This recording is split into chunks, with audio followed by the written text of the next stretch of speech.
কিভাবে বাচ্চা এটা এক কুদ্দুতি ছাড়া আর কোনো উপায় নেই। আল্লাহর কুদ্দুতে সে বাইচে গেছে গা। আমি সারা রাত্রি ঘুমাইতে পারি না এই চিন্তাটায় লেট আইছে, এটা তিতাস 1 ঘন্টা লেট আসা। তো মহিলা পুরুষ ও বাচ্চা তারা কি উঠতে চাইছিল না নামতে ছিল তা আমি সঠিক জানি না। রেলে প্রায় 2টা নামাজের পরে তা আমি আবার যাইতেছি কিন্তু আমি গাড়ি হঠাৎ করে চিল্লা লাগছে, তখন আমি পেলাম পুরুষ এবং মহিলা আর বাচ্চাটা গাড়ি তোলে, বাচ্চা দিকে মহিলা ভিতরে ঢুকে থাকা পরে এটা তাড়াতাড়ি টাইনা দূরা পরে বাচ্চা আমি ছেলের বাচ্চা ওয়ালের সাথে আজ যেত আর মহিলারা টাইনা ধরে রাখে।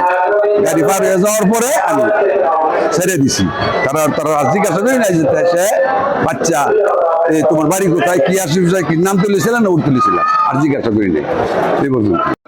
আমি সারা রাত্রে ঘুমাইতে পারি নাই যে আল্লাহর রহমতে তাদেরকে অলৌকিক ভাবে আল্লাহর রহমতে তারা বাচ্চা গেছে গা। কিভাবে বাচ্চা এটা এক কুদ্দুতি ছাড়া আর কোনো উপায় নেই। আল্লাহর কুদ্দুতে সে বাচ্চা গেছে গা। আমি সারা রাত্রি ঘুমাইতে পারি না এই চিন্তাটায় আমি নিজের চোখে যে এত বড় একটা দৃশ্য দেখলাম, যেমন একটা সিনেমার মতন আর কি। আল্লাহ তাদের বাঁচাই লাইলো, অলৌকিক না আল্লাহর রহমত। কিভাবে যে বাচ্চা এক বলার বাইরে এই অবস্থাতে মানুষ বাঁচায়, বাচ্চা মা বাপ সহ।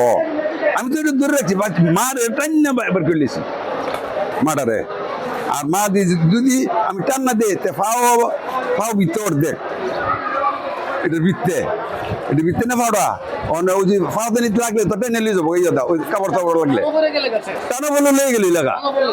আল্লাহর রহমত, আল্লাহ যে কিভাবে বাঁচাইছে আমার বাঁচলে শেষ হয়ে গেলি।